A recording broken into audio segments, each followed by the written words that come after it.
Hello everyone. Today we talk about how to fix the app of Geometry Dash.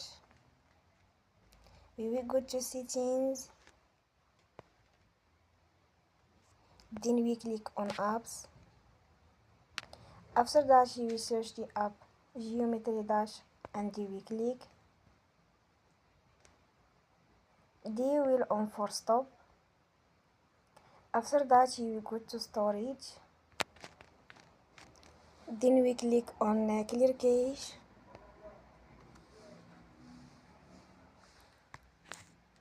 In the end, you will turn your Wi-Fi and you will turn again.